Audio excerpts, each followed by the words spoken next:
খাতনা দেওয়া মুসলমান আছে, এদেশে কিছু জুব্বা পরা আলেম আছে, এদেশে কিছু নামধারী মুসলিম আছে, যারা এক বাক্যে মুসলিম রাষ্ট্রে মুসলিম সমাজে ঘোষণা দেয় যে তাফসীর মাহফিল করে কোনো লাভ নাই, এটা হুজুরদের পেট ভরা ছাড়া কিছুই নয়।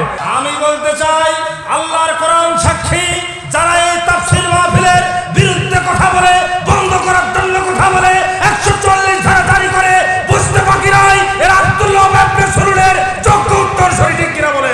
এই মানুষেরা যত কোরআনের পক্ষে থাকবে, কোরআনের পাশে থাকবে, তত বিজাতিরা, ইসলাম বিদ্বেষীরা ক্ষতিগ্রস্ত হবে।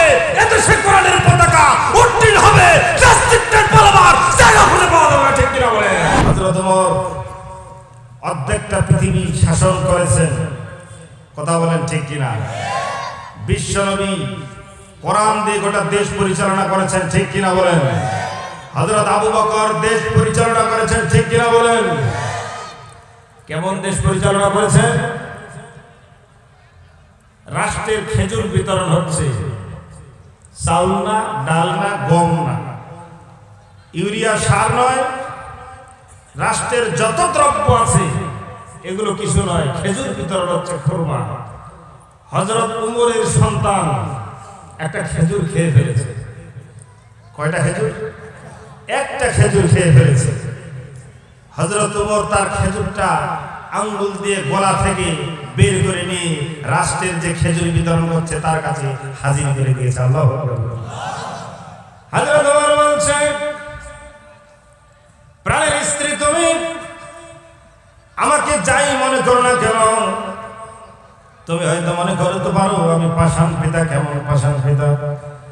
রাষ্ট্রের প্রধান হবার পর আমার সন্তানের মুখের একটা খেজুর ঢুকলো, সেই খেজুর তুমি বের করে নিলে, তুমি কেমন পাষাণ পিতা? হযরত ওমর সেদিন ঘোষণা দিয়েছে যে বিশ্বনবীর জীবন এবং রক্তের বিনিময়ে যে ইসলাম প্রতিষ্ঠা করে গেছে, সেই ইসলাম আমি এক বিন্দু জীবন থাকতে হক নষ্ট হতে দিব না ঠিক কিনা বলেন।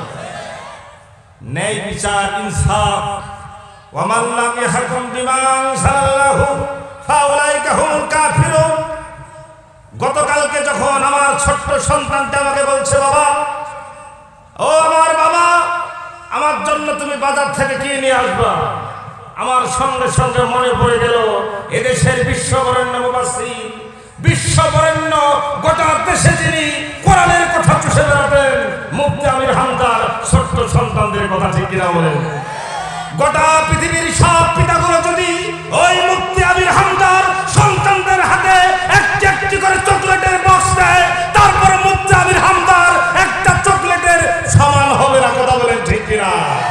আর সেই কোরআনের পাখিকে শুধুমাত্র কোরআনের জন্য, জমির জন্য নয়, ক্ষমতার জন্য নয়, স্বয়ং কোরআনের তাফসীর করবার জন্য তাকে জেলখানায় নির্মম নিষ্পেষিত হতে হচ্ছে, কথা বলেন ঠিক কিনা।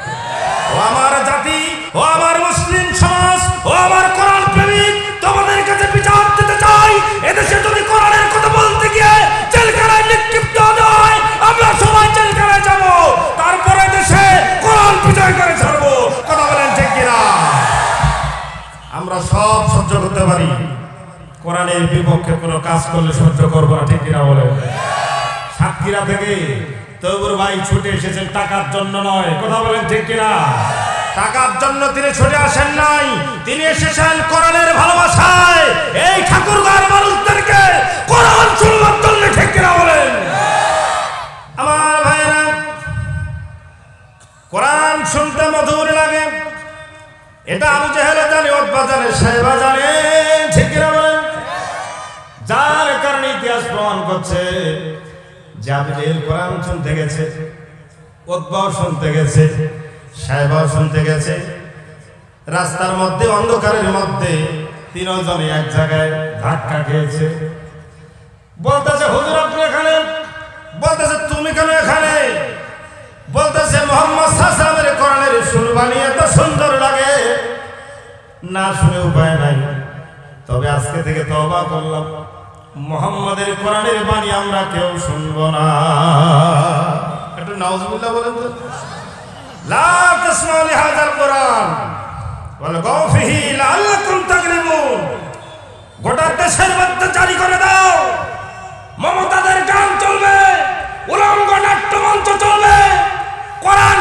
দেওয়া হবে না, ঠিক কিনা বলেন? শুনলে অবাক হয়ে যাবেন, আমরা মুসলমানেরা সর্বপ্রথম কাউকে আঘাত করি না, ঠিক কিনা বলেন? মুসলমানদের সর্বপ্রথম কাউকে আঘাত করা জায়েজ নাই, কথা বলেন ঠিক কিনা?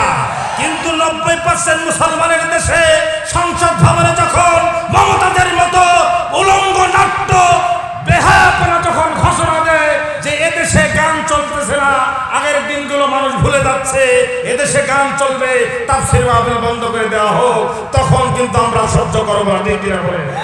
আমাদের প্রয়োজন জীবনের শেষ বিন্দু রক্ত দিব, তারপরে তার সেই কথা 80-90% মুসলমানের দেশে আমরা শুনতে রাজি নই, ঠিক কিনা বলেন? তোমরা করবার টিকটক, ঠিক কিনা বলেন? 1 মিনিট মানুষ শুনলেও শুনতেছে, না শুনলেও শুনতেছে, কিন্তু বিশ্ববরেণ্য মুফাসসির আল্লামা সাঈদীর ওয়াজ ঘন্টা ধরে শুনতেছে, কথা বলেন ঠিক কিনা? আল্লাহ এমন সিস্টেম জারি করে দিয়েছে, তোমরা মুফাসসিরকে বন্ধ করে জেলখানায় ইউসুফ আলাইহিস সালামের জীবনকে অতিবাহিত করে 10 বছর পেরিয়ে 12 বছরে পদার্পণ করেছো। আল্লাহর কোরআন সাক্ষী, আজ হোক কাল হোক ওই ইউসুফের মতো রাষ্ট্রপ্রধান হয়ে আল্লামা সাঈদী বের হবে, ঠিক কিনা বলে? কোরআন শুনতে হবে, মিলাইতে হবে, ঠিক কিনা বলেন? যদি মোবাইল নাম্বার চিপেন আপনি 017 এর পরে একটা নাম্বার না দিয়ে শেষের গুলা দেন, কল যাবে ভাই? না যাবে? যারা বললেন না তাদের মনে কল যায়।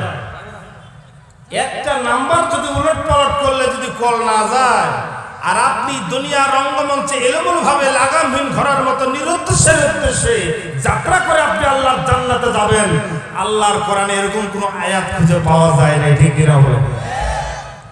সম্মানিত ভাইরা, আবু জাহেল, উতবা, শায়বা, মুগীরা এক জায়গায় যখন ধাক্কা খেল, সবাই ঘোষণা দিল, আজকে হাতের উপর হাত রেখে শপথ করে নাও যে আজকের পর থেকে আর কোন নেতা তো দূরের কথা, কোন মানুষ কোরআন শুনতে দেওয়া হবে না।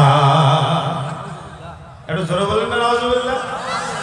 আজও কিছু নেতা আছে যারা বলে কোরআন শুনতে দেওয়া হবে না, ঠিক কিনা বলেন?